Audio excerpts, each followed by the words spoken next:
салом бинандагони гиромӣ. фаъолияти ҷузъу томҳои мақомоти корҳои дохилӣ дар таъмини суботу оромии ҳифзи тартиботи ҷамъиятӣ ва мубориза бо ҷинояткорӣ назаррас буда бо мақсади роҳ надодан ба қонунвайронкунӣ ва пешгирии амалу кирдорҳои номатлуб дар ин самт талошу кӯшиши зиёд ба харҷ дода мешавад. натиҷаи чунин талошу кӯшишҳо буд ки дар ҳафтаи сипаригашта якчанд ҷиноят аз ҷумла ҷиноятҳои вазнин аз қабили куштор, расонидани зарари вазнини ҷисмонӣ, дуздӣ ва амсоли онҳо ошкор гардид. бо шумо ҳастам Моҳрухсор Таваллозода. таваҷҷӯҳ намоед ба муҳтавои барномаи имрӯза. муноқишаи собиқ зану шавҳар ба фоҷиа анҷомид.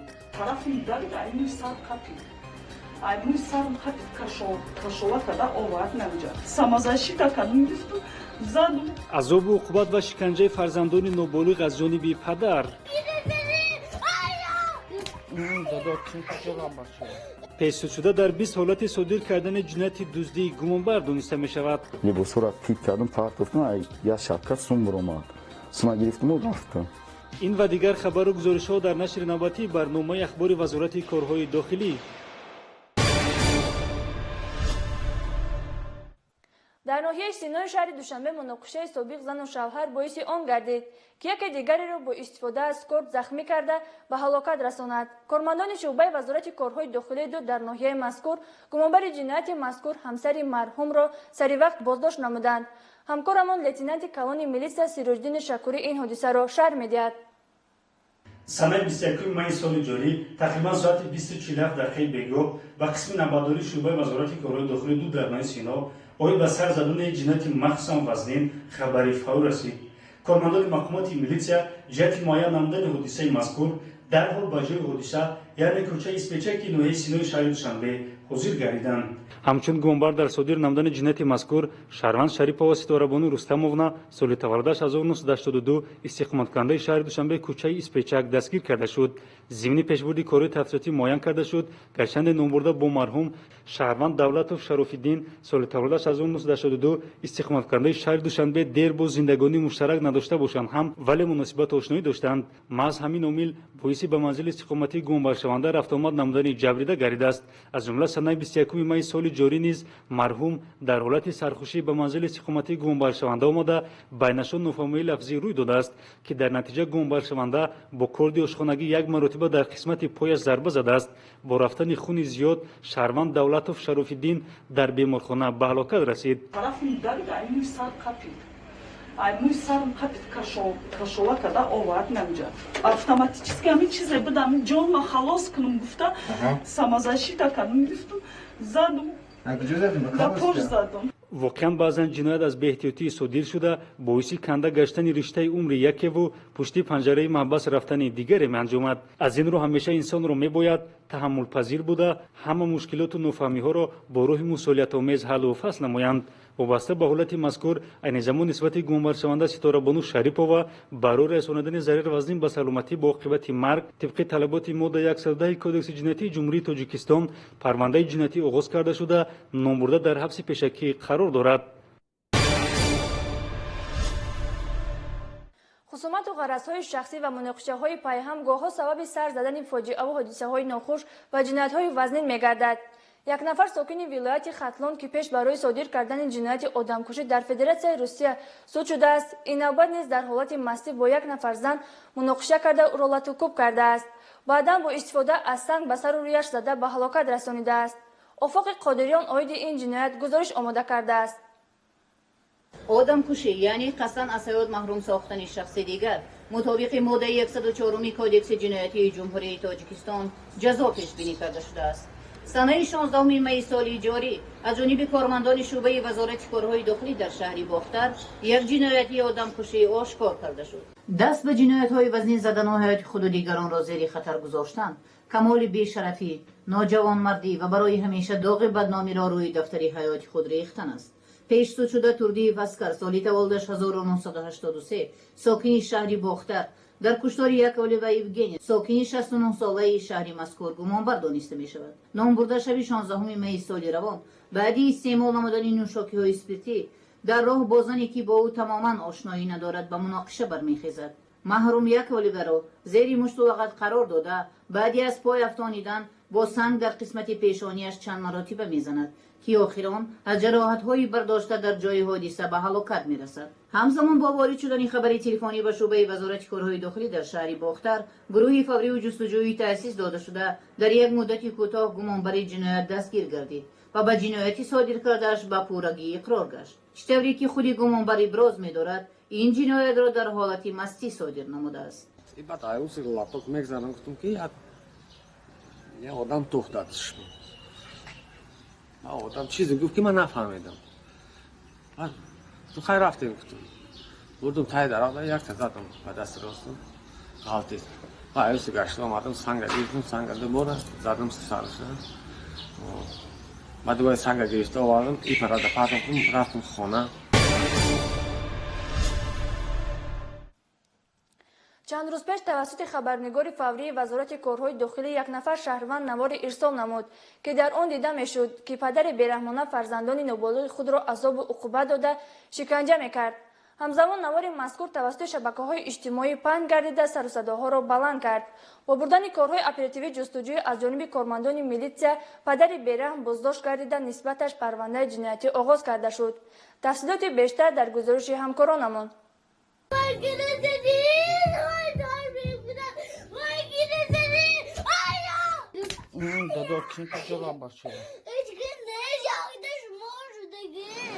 баъди тавассути алоқаи хабарнигори фаврӣ ба дасти милитсия афтидани наворҳо оиди латукуб ва азият додани кӯдакони шахсияташон номаълум аз ҷониби нафари дар навбати худ шахсияташ номаълум ки аз рӯи лаҳни гуфтугӯ ба мардуми суғд монанд буд, мақомоти милитсия бо мақсади пешгирӣ аз ин ҳолати номатлуб ки воқеан дар хатар будани ҳаёту саломатии кӯдаконро инъикос мекард, чорабиниҳои оперативии ҷустуҷӯӣ гузаронида шахсияти муаллифи навор ва иҷрокунандаи ҳаракатҳои бераҳмонаро ошкор сохт. шаҳрванд иномзода Фирдавс Аббос соли таваллудаш 1986 зода ва истиқоматкунандаи шаҳри Хуҷанд, падари ду фарзанд аст ки дар содир намудани ҷинояти дар моддаи 117 қисми 2 кодекси ҷиноятӣ пешбинӣ шуда азобу уқубат гумонбар дониста мешавад. бо усули зӯроварӣ ва истифодаи олоти ҷароҳатрасонанда гумонбаршаванда бо кӯдакони хурсори худ Илҳомҷони 7 сола ва Сумайяи 6 сола муносибати бераҳмона намуда онҳоро мавриди латукуб қарор додааст, дар ҳоле ки баръало ноболиғу нотавон будани кӯдакон барои ӯ аён буд ва аз ҷиҳати моддӣ вобастагӣ доштанд. оиди шахсияти гумонбаршуда Фирдавс иномзода гуфтанд ҷоиз аст ки қаблан барои ба муомилот баровардани еврои қалбакӣ суд шудааст. пайдо шудани наворҳои изтиробангез дар шабакаҳои иҷтимоии интернетӣ нафрат ва нороҳатии шадидро байни ҷомеа ба вуҷуд овард. тавре милитсия муайян намуд кӯдакон қурбонии муносибатҳои носолими оиладорӣ гаштанд. падару модари онҳо дар ҳолати номуросоӣ зиндагӣ доранд. гумонбаршуда Фирдавс иномзода тавре нишондод медиҳад барои бекор кардани ақди никоҳ ин усули ҳассосу таъсиррасонандаро ки ҷиноят аст истифода кардааст. ҳамзамон гумонбаршуда гирифтани маблағ аз ҳамсари муҳоҷири худро тасдиқ мекунад ки гӯё барои тарбияи фарзандон истифода карда бошад. воқеан хурдсолон ки дар доираи парвандаи ҷиноятӣ ҷабрдида эътироф шуданд ба кӯдакони аз таъминоти моддӣ ва тарбия бебаҳра монандӣ надоранд. ба фарзияи тафтишот номуросоӣ байни падару модари онҳо, аниқтараш навори дар интернет паҳн гашта кӯдаконро дар чашми мардум азият дида ва муҳтоҷи ғамхорӣ нишон медиҳад. айни замон нисбати гумонбаршуда иномзода Фирдавс Аббос аз тарафи шӯъбаи тафтишоти шӯъбаи вазорати корҳои дохилии ҷумҳурии Tojikiston дар шаҳри Хуҷанд парвандаи ҷиноятӣ бо моддаи 117 қисми 2 бандҳои А ва В кодекси ҷиноятии ҷумҳурии Tojikiston парвандаи ҷиноятӣ оғоз карда шуда тафтишоти пешакӣ идома дорад ки дар асоси моддаи мазкур ҷазо дар намуди маҳрум сохтан аз озодӣ ба муддати аз 3 то 7 сол пешбинӣ карда шудааст. инчунин дар рафти тафтишоти пешакӣ парвандаи ҷиноятӣ муайян карда шуд ки аз ҷониби гумонбаршуда меъёрҳои қонуни ҷумҳурии Tojikiston дар бораи масъулияти падару модар дар таълиму тарбияи фарзанд ки таҳти рақами 762 аз 2 август соли 2011 қабул гардидааст дағалона вайрон карда шуда нисбати фарзандони хурдсолаш мунтазам азобу уқубати ҷисмонӣ расонда нисбати онҳо муносибати бераҳмона кардааст. маркази матбуотии мақомоти корҳои дохилӣ рафти тафтиши пешакии ҳодисаи мазкурро то марҳилаи судӣ пайгирӣ хоҳад кард. боварӣ дорем ки гумонбаршуда барои кирдори содир намудааш ҷазои сазовор хоҳад гирифт. аз тарафи кормандони шӯъбаи вазорати корҳои дохилии ду дар ноҳияи Фирдавсӣ як нафар пешсудшуда дастгир карда шуд ки дар содир кардани 20 лаҳзаи ҷинояти дуздии гумонбар дониста мешавад. همکاران ما در این خصوص گزارش می‌دهند. کارمندان مقامات میلیسیا جهتی تامین ترتیبات جمعیتی و حفظ مال و ملک شهروندان پیوسته فعالیت شبانه روزی را به راه مانده کوشش به خرج می‌دهند تا نفران جنایت‌پیشه و به جامعه خفناک دستگیر و به جوابگری جلب کرده شوند. از جمله در نتیجه آموزش و مورد بررسی قرار دادن عریضه‌های شکایتی شهروندان عاید به مورد دزدی قرار گرفتن منزل استقامتیشان کارمندان شعبه وزارت کارهای داخلی دو در نای فردوسی نفری گمانبر را دستگیر نمودند. هنگام گذراندن چاره‌بین‌های اپراتیوی جستجویی از طرف کارمندان شعبه وزارت کارهای داخلی دی ناحیه فردوسی شهر دوشنبه معاین کرده شد که جنایت مذکور را شهروند ارماتو عبدالله جان جورابویچ 1996 سال تولدش صادر نموده است که نام بردن در 20 لحظه جنایت مذکور دست دارد. آن زمان نسبت نام برده با ماده 244 کد جنایتی جمهوری تاجیکستان پرونده جنایتی آغاز کرده شده تفتیشات پیشکی ادامه دارد. مورد ذکر است که گمانبرشونده ارماتوف عبدالله جورابویچ گذشته داغدار کننده جنایتی داشته قبلا 2 مرتبه با جرم دزدی سود شده است. نامبرده حرکت و عمل و کردارهای جنایتی خود را ادامه داده این نوبت نیز در حدود ناحیه‌های شهر دوشنبه و دیگر منطقه‌های کشور به دزدی مال و اشیای ارزشمند شهروندان مشغول گردیده است. گمانبرشونده ارماتوف عبدالله اساساً منزل استقامتی شهروندان را مورد هدف جنایت خود قرار می‌داده است. این یکی از منزل استقامتی است که گمانبرشونده با روی شکستن قلف در منزل استقامتی وارد آن گردیده مبلغ‌های زیادی پولی که جبریده به خاطر اولادور نمودن فرزندش نگاه می‌داشت با روی پنهانی تصرف نموده از جای حادثه فرار نموده است. از جمله با روی شکستن قلف وارد منزل استقامتی شهروند ارمانوف صابرجان واقع در کوچه الچباف نوحه فردوسی شهر دوشنبه گردیده از آنجا در مجموع 42000 سومانی نامبرده را تصرف نموده از جای حادثه فرار کرده است. اومدن خدر اومدم اینجا کوفتن اثر کردم یک این شفنر دیگریش کوفتم اینجا هیچی نیافتم. بعد ای صدر اومدم اینجا لباسا را تیت کردم پارت گفتم یا شبکه سوم اومد سوم گرفتم و رفتم. چقدر مبلغ بود؟ قریبی 30000 سومانی بود و بعد با دلار 1000 دلار دیگه بود در شبکه همش گرفتم در کیسم زدم برآمدم. بعد ایسا یا سومکای چی بود ماسکارا بود من خیلی دیویدی و بعضا خیلی چیزا را بول کردم گرفتم برآمدم رفتم همش. چنانه در رفت تفتیشات معاین گردید گمانبرشونده ارماتوف عبدالله عمل و کردارهای جنایتی خود را ادامه داده در چندین مورد دیگر نیز دست به دزدی مال و ملک شهروندان زده است. ساعت تقریبا 1 شب ماه یا اپریل بود اینجا با بلوی در اومدم همین خونه بنیاتی دزدی تلویزیون قدیمی اینجا بود گرفتم پایان قطعی در آوی کردم فرامدم رفتم. من همین یه ماه پیش قریب ساعت 1 شب اینجا خبر اومدم این آرماتور قبیله برام ایسا غلطیدم تیلو بود داون دارم میخونه من تلویزیون داشتم فون وارم کرد اینجا تلویزیون را بردن نتونستم تیلووری و دیویدیش گرفتم برآمدم تلویزیون را درندم موندم در پروسینگ باستم دتا برآمدم همین تابو فرمادم طرفتم. گمانبرشونده ارماتوف عبدالله با صادر نمودن سلسله جنایت‌های دزدی به شهروندان ضررهای کلان پولی و مالی رسانیده است که در رفت تفتیشات معاین کرده خواهد شد. کارمندان میلیس در شهر اسفره یکچند دلیل جنایت دزدی را در تصرف مبلغ‌های کلان پولی و طلاواری آشکار نمودند. مورد به ذکر است که دستگیر شده با این کردار جنایتی خود و جبریدگان بیش از 100,000 سومانی ضرر رسانیده است. فعالیت اپراتیوی جستجویی کارمندان شعبه یکم وزارت کارهای داخلی در شهر اسفره در سمت آشکار نمودن جنایت‌های سربسته نتیجه موفق داد. با غافلگیر کردن یک تن گمانبرشده کارآزموده در جوده دزدی رحمتوف محمد نعمتویچ سال تولدش 1991 استقامت کننده شهر اسفره که قبلا با جرم دزدی سود شده است گیره 2 حالت دزدی دوام ماه مای صادر شده و باز 7 جنایت نوک شده که از آغاز سال جاری به قید گرفته شده بود کشوده طور در عرفیت میگویند حق به حقدار رسید. تا اندازه کاربری میلیس شهر اسفره دل نفرانی در دزدی ها ضرر دیده را تسکین بخشید زیرا جنایت پیشه را جزا ناگزیر است. گمانبرشده محمد رحمتوف طور نشان داد میدهد کسی از جبریده ها را نمیشناخت. منزل های استقامتی را انتخاب مینمود که دروازه آنها قلف آویزان داشتند. حالت مذکور از آن درک میداد که صاحب خانه ها در منزلشان حضور ندارند.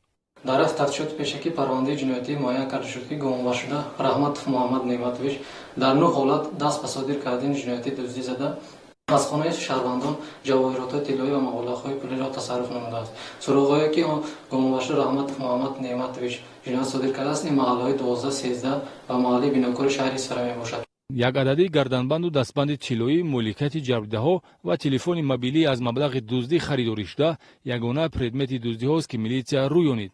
гумонбашуда раҳматов дузди эҳтиёткору моҳирест ки дар танҳоӣ дуздиҳоро содир намудааст. ягон олоту асбобҳои махсуси дар кушоиро низ бо худ намегардонид.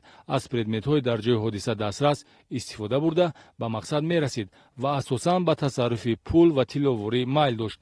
иттилоъ медиҳад тафтишоти пешакӣ. аммо коркарди дурусти ахборот ва фарзияҳо тавассути методҳои оперативӣ бо истифода аз усулҳои криминалистӣ милитсияро муваффақ гардонид ки пеши роҳи ҳаракатҳои ҷиноятиро гирад. дуз ба манзили сухуматии шумо ворид шуда чӣ чизе шуморо гирифт?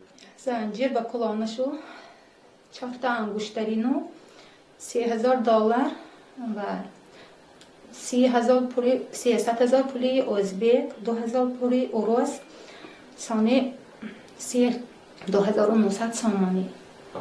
маҳсулоти заргарии тилловоритон чанд миқдор маблағи пулӣ месӯд? 5,000 мешад. дар маҷмӯъ зарари расондашуда аз 9 дуздӣ зиёда аз 100,000 сомониро ташкил медиҳад. ҷабрдидаҳо аз 1000 то 32,000 сомонӣ зарари молумулкӣ диданд.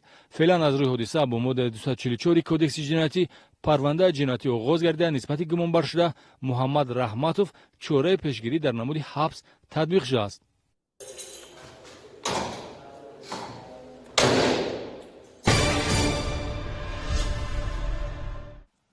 санаи 24 майи соли равон бо сабаби расидани ноқилҳои барқӣ дар бозори марказии ноҳияи шаҳри Туз дар масоҳати 800 метри мураббаъ сӯхтор ба амал омад.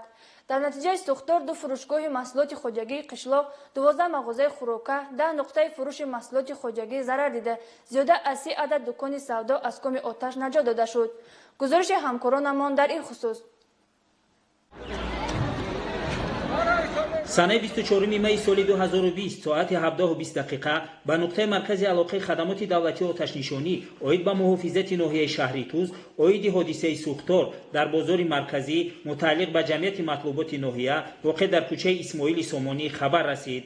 با قبول خبر فوراً به جای حادثه 11 عدد نقلیات‌های آتش‌نشانی از ناحیه و گارنیزون خدمات دولتی آتش‌نشانی قرغان‌تپه با قوه 77 نفر هیئت شخصی سفربر کرده شدند. هنگامی به محل حادثه رسیدن اولین نقلیات‌های آتش‌نشانی، 2 سایبان‌های سوداگران، 10 عدد مغازه‌های فروش مال‌های نیازی مردم، 12 عدد نقطه‌های سودای خوراکواری، 2 بینای آشخانه را در مساحت 800 متر مربع زبانه آتش فرا گرفته، خوف بی‌واسطه پهنشوی سوختار و دیگر قسمت‌های بازار و بنا و انشاءاتی در شفت آن جایگیر بوده به میان آمده بود. در نتیجه اندیشیدن چاره‌های فوری تاکتیکی آتش‌نشانی و درست سفربر نمودن قوا و واسطه‌ها از طرف خدمات دولتی آتش‌نشانی، راه‌های پهنشوی آتش به زودی در همه سمت‌ها پیشگیری کرده شده. 30 عدد مغازه‌ها، اینچنین بیناهای امانت بانک، اگرا اینوست بانک، نقطه‌های فروش مسائل ساختمانی، 15 عدد داروخانه و خانه‌های استقامتی شهروندان که در شفت بازار جایگیر بودند از سوختار امین نگاه داشته شدند.